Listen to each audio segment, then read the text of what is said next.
In today's drawing tutorial, we'll be using circle, oval, and rectangle.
And this is a circle.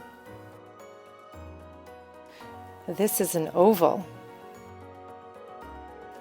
And this shape is a rectangle. Hey parents, if you like this tutorial and you want to see more, please give us a thumbs up.